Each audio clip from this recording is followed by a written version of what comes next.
Hello students, आज हम लोग डिस्कस करेंगे लॉरेंस साहिब को, जिसको लिखा था गुरुचरण दास ने। ये एक बहुत ही इंटरेस्टिंग प्ले है जिसको लिखा गया था 1968 में और इसको पब्लिश कराया गया था 1970 में। ये एक हिस्टोरिकल प्ले है जिसकी सेटिंग रखी गई है 1840s की, लाहौर, पंजाब और कोलकाता में। इस वर्क के अंदर एक कॉम्प्लेक्स रिलेशनशिप को दिखाया गया है जो कि ब्रिटिश और सिख के दरमियान में था, पंजाब के अंदर महाराज रंजीत सिंह की डेथ के बाद।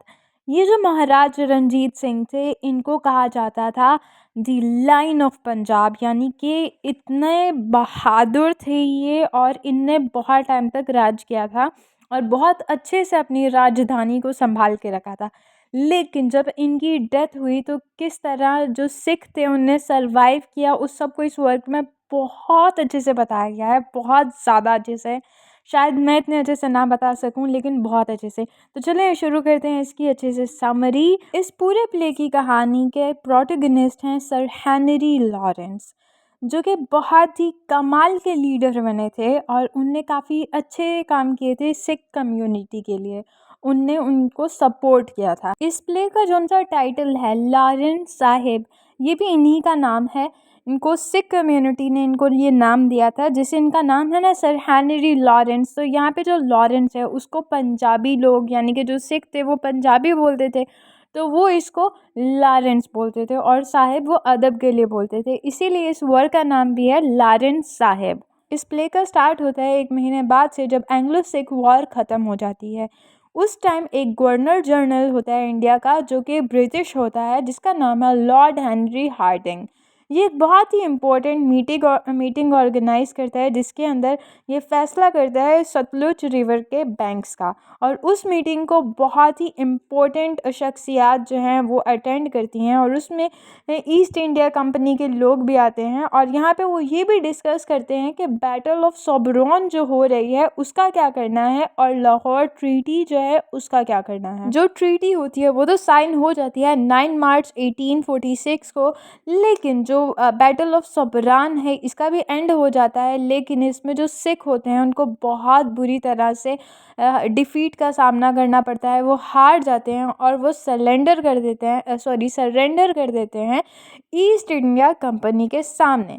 जब वो सरेंडर कर देते हैं तो अब उनको काफ़ी ज़्यादा चीज़ें फेस करनी पड़ती हैं, बहुत ज़्यादा चीज़ों के आगे अपना सर झुकाना पड़ता है। बैटल ऑफ सोबरान जो है ये ब्रिटिश जीत जाते हैं, वो भी 2 बंदों की मदद से जो कि सिख थे।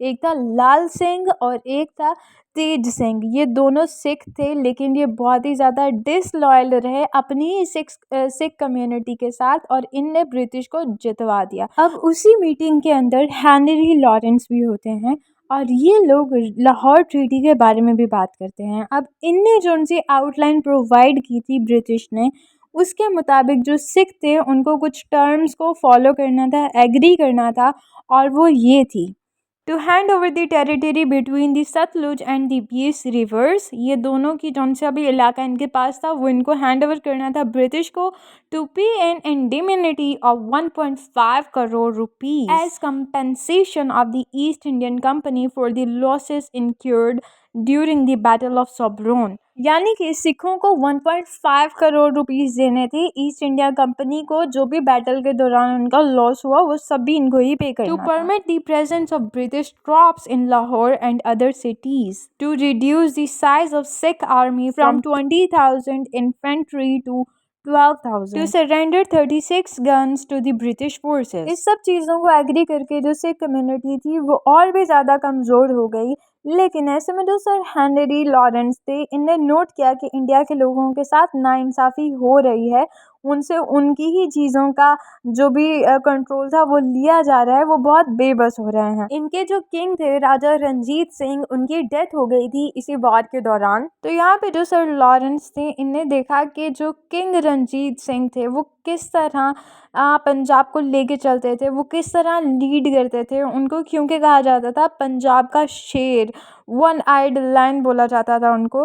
तो उनने उनकी सारी क्वालिटीज़ को देखा, उनकी लीडरशिप क्वालिटीज़ को देखा और उनने यही समझा कि वो इस तरह अपनी राजधानी को लेके चलते थे जिससे लोगों को फ़ायदा हो, तो मुझे भी कुछ ऐसा करना चाहिए जिससे लोगों को फ़ायदा हो। लेकिन जब इनने अपने कंसर्न रखे ब्रिटिश लीडर्स के सामने, तो उनने इन सबको टोटली इग्नोर कर दिया, रिजेक्ट कर दिया और इसको as a British agent appoint कर लिया पंजाब में। एज अ ब्रिटिश एजेंट ये सबसे पहले विजिट करता है रानी जिंदान के पास, जो कि वाइफ थी महाराजा रंजीत सिंह की। वहाँ पे जाके ये बात करते हैं कि एक इंसिडेंट हुआ था उस टाइम पे कि एक ब्रिटिश ऑफिसर थे जिनका नाम था लुम्सडेन, उनने बहुत ज़्यादा काउस को किल कर दिया था, उनको मार दिया था।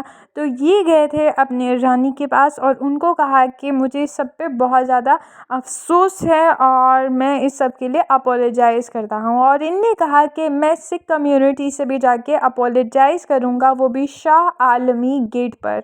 और यहाँ पर इसने जब बताया ये सब रानी को, तो रानी ने इनको मना कर दिया कि आप वहाँ पे सिख कम्युनिटी के सामने ना जाना, क्योंकि वो आपसे बहुत गुस्सा होंगी, वो ब्रिटिश लोगों से वैसे ही राज़ी नहीं है, तो आपके साथ बुरा कर सकते हैं। लेकिन उनने इनकी बात नहीं मानी और उनने इनको यकीन दिलाया कि मैं सिर्फ लोगों से अपोलोजाइज़ करना चाहता हूँ सिख कम्युनिटी से। उसके बाद वो चले जाते हैं, लेकिन जो रानी होती है वो उनसे काफ़ी ज़्यादा इम्प्रेस हो जाती हैं और वो अपनी एक उनकी कह लें कामवाली थी या एक ऐसी औरत जो उनके साथ बहुत क्लोज थी, ज़ुबैदा बेगम, तो वो उनको कहती हैं कि लॉरेंस को मेरे पास बुलाया जाए, मैं उनसे बात करना चाहती हूँ। यहाँ पे वो फिर इनको बुला के कहती हैं लॉरेंस को कि आप जो हैं आप सिख कम्युनिटी के पास मत जाइएगा और उनसे बात मत कीजिएगा। लेकिन जो लॉरेंस होते हैं ये उनके डिसीजन के अगेंस्ट जाते हैं और वो शाह आलमी गेट पर जाते हैं सिख कम्युनिटी से बात करने। और यहाँ पे जब ये रानी से बात करते हैं तो ये उनको बताते हैं कि वो महाराजा रंजीत सिंह से बहुत ज़्यादा इंस्पायर हैं, उनके बारे में काफ़ी ज़्यादा चीज़ें जानना चाहते हैं, उनको वो पसंद है। और यहाँ पे जो रानी जिंदान हैं वो जाती हैं और लेके आती हैं कोहिनूर डायमंड,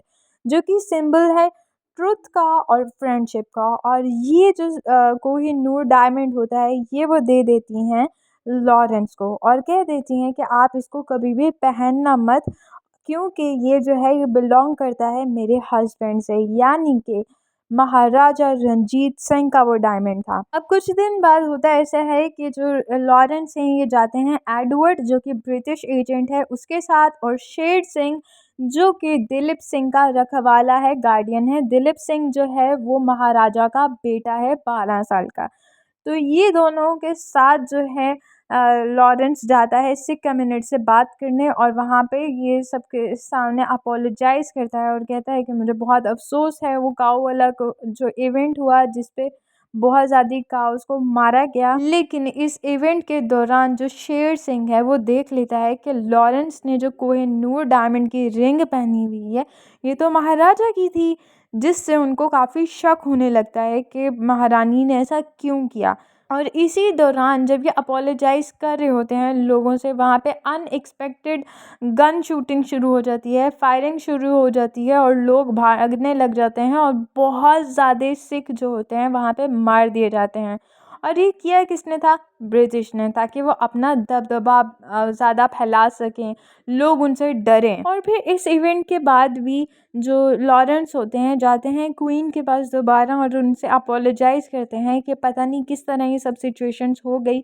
लेकिन इस सब के साथ जो क्वीन होती है उनका और जो लॉरेंस है इनका थोड़ा रिलेशनशिप डेवलप होने लग जाता है और यहाँ तक कि जो लॉरेंस है वो क्वीन के हाथ पे किस भी करता है। लेकिन यहाँ पे जो शेर सिंह होता है उसको ये सब अच्छा नहीं लगता। वो इस सब चीज़ों को काफ़ी अच्छी तरह से ऑब्जर्व कर रहा होता है कि जो क्वीन है वो अच्छा नहीं कर रही, और वो अपने दिल में ऐसा भी सोचता है कि फिर तो ऐसा हो जाएगा कि अंग्रेज़ बादशाह बन जाएगा अगर क्वीन का ये बिहेवियर रहा। और वो अपने दिल ही दिल में ये भी सोचता है कि क्या पता ये जो लॉरेंस है ये इतना अच्छा है, क्या पता ये हमारे ही बादशाह का दूसरा जन्म हो और उनकी सोल किसी और बॉडी के अंदर आ गई हो। क्योंकि यहाँ पर अब जो लॉरेंस है वो बहुत ज़्यादा रेपुटेशन हासिल कर लेता है लोगों के अंदर, क्योंकि वहाँ पे एक एक्ट होता था सती का। उसमें ये होता था कि अगर हस्बैंड फोर्थ हो जाता है तो उसकी वाइफ को भी उसके साथ ही ज़िंदा जला दिया जाता था। तो इसने उस सबको ख़त्म कराया, जिसकी वजह से लोग इसको और भी ज़्यादा मानने लगे, इम्प्रेस हो गए इससे, क्योंकि ये हर जगह लोगों की भलाई की ही बात करता था। लेकिन जब ये इतना ज़्यादा लोगों में घुल मिल गया, काफ़ी उनके साथ अच्छा करने लग गया, तो जो ब्रिटिश हेडक्वार्टर्स थे कोलकाता के अंदर, उनको इनके खिलाफ, लॉरेंस के खिलाफ बहुत ज़्यादा कंप्लेंट्स मिली। पहली कंप्लेन ये थी कि जो लाल सिंह और तेज सिंह है, उन दोनों को जो ब्रिटिश के एम्प्लॉय थे, वो दोनों, उन दोनों को अरेस्ट कराया है लॉरेंस ने। दूसरा क्लेम ये था कि इसने वो रेवेन्यू भी लोगों से नहीं इकट्ठा किया जो कि बैटल ऑफ सेब्रोन के बदले लोगों से लेना था। फिर थर्ड एलिगेशन ये था कि इनने उस सब के खिलाफ एक्शन लिया जो कि बहुत ज़्यादा काउस को मारा गया था, उस इंसिडेंट के खिलाफ एक्शन लिया लमेंसडन के खिलाफ, जो कि एक ब्रिटिश पर्सन है। और लास्ट एलिगेशन ये था कि इनने कोहिनूर का डायमंड रानी से एक्सेप्ट कर लिया, जो कि बिल्कुल भी जायज़ नहीं था, अच्छा नहीं था। इन्हें ऐसा क्यों किया? अब ये जो उनसे एलिगेशंस इन पे लगे, इनकी वजह से लॉरेंस को बहुत ज़्यादा चैलेंजेस फेस करने पड़े, और ये कोलकाता से जब वापस आए तब इनने रानी को और उनके बेटे को बताया कि अब जो है आप दोनों का भी यहाँ पे रहना मुश्किल हो सकता है, यहाँ तक कि आप दोनों को मुल्क से निकाला भी जा सकता है। अब इस सब के रिस्पॉन्स में जो रानी थी, उन्हें बोला कि अच्छा, मेरा जो सा डायमंड मैंने आपको दिया था कोहिनूर का, वो आप मुझे रिटर्न कर दो।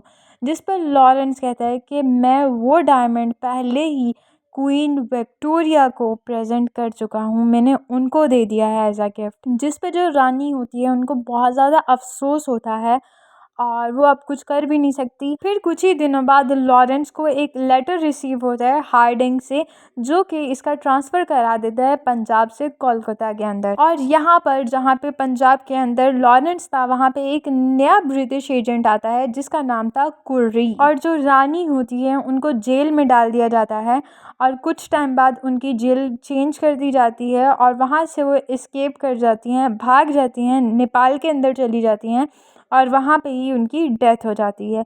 लेकिन जो उनका बेटा है दिलीप, जो कि छोटा बच्चा था, उसको भी मुल्क से निकाल दिया जाता है और उसको भेज दिया जाता है सक्सेस इंग्लैंड में, और वहाँ पे वो एक औरत से शादी कर लेता है बड़ा होके, और वहाँ पे ही सारी ज़िंदगी गुजारता है, और वहाँ पे उसका नाम पड़ जाता है ब्लैक प्रिंस के नाम से, और वो क्वीन विक्टोरिया के कोर्ट में ही अपनी ज़िंदगी गुजारता है, वहाँ पर ही वो रहता है।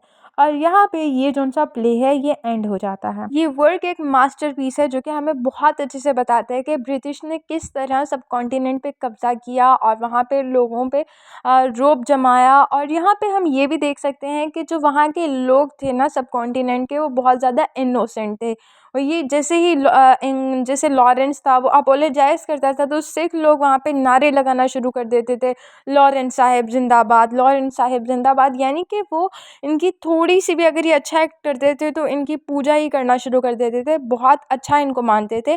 और यहाँ तक कि जो क्वीन थी, उनने अपना कोहिनूर का डायमंड भी लॉरेंस को दे दिया, वो सिंबल था फ्रेंडशिप और ट्रस्ट का।